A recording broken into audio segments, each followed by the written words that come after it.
Hi, I'm Kevin, And I'm Amanda. and we are serving up All that jam.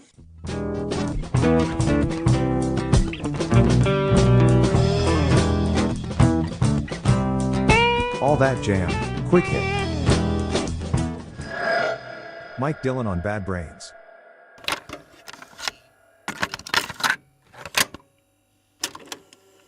you're into the Bad Brains. I saw in other interviews that you had mentioned them, and I put this together in my head for whatever reason. Bad Brains, DC hardcore, and then Go Go was like simultaneously going on at DC, and I found it interesting that you've mentioned the Bad Brains and you've done the Go Go thing.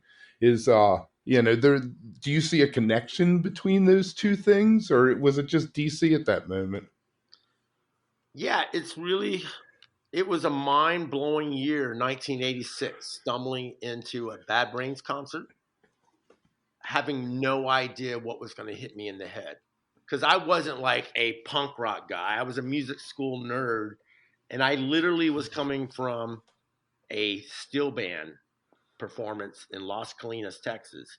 Steel band at North Texas, it was called the Panhandlers, and you wore like little khaki shorts and a Hawaiian shirt. So picture me in '86, 21 years old, and my friends they had this band called Danuman that was like this sort of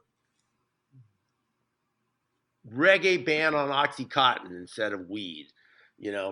Like they were really just lots of weed, of course, but it was like even more sloppy or laid back.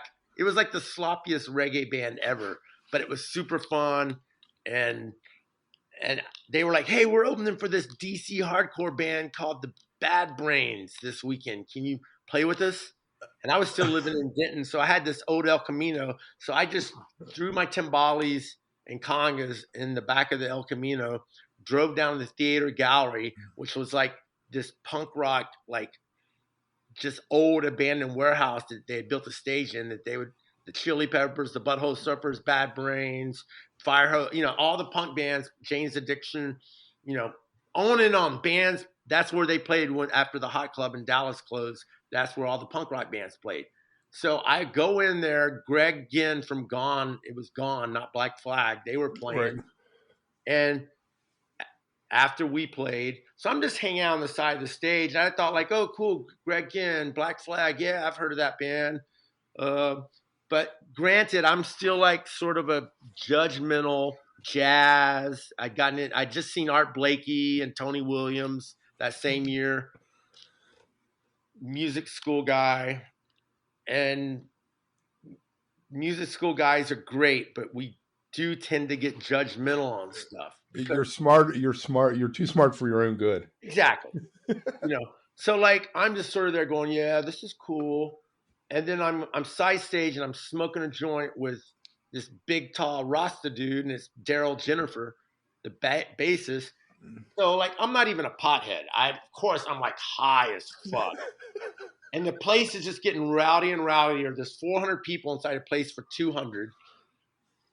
And I'm just like, what's going on? And all of a sudden, I see the drummer and the bass player walk on, and I remember they started "Pay to Come," that beat that Yeah. only Earl Hudson can play, and then HR they go into it, and HR comes out of nowhere and does like a backflip into the fucking crowd, and there was like a balcony around the area, and literally people started flying from the balcony. It was like a fucking atomic bomb went off.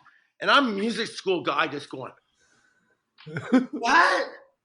This isn't like ding, ding, ding. And like from that point, I was just hooked.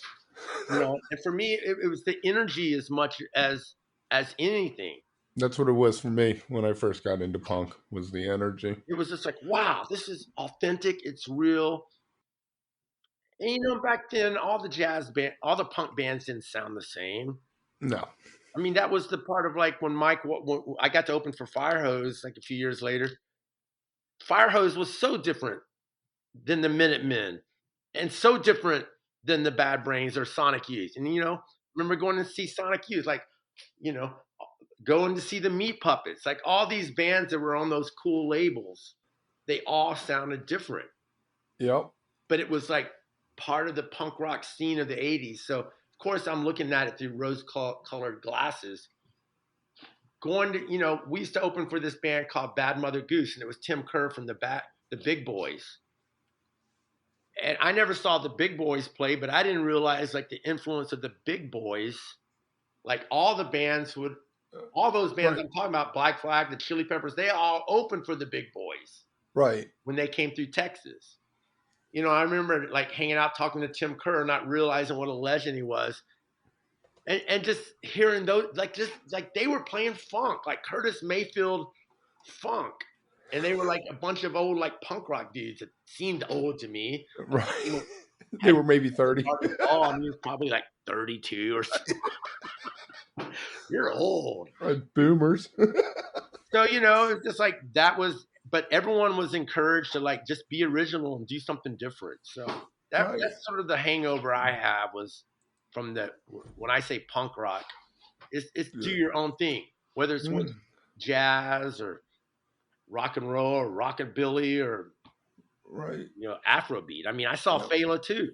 That's the good thing about being in your 50s.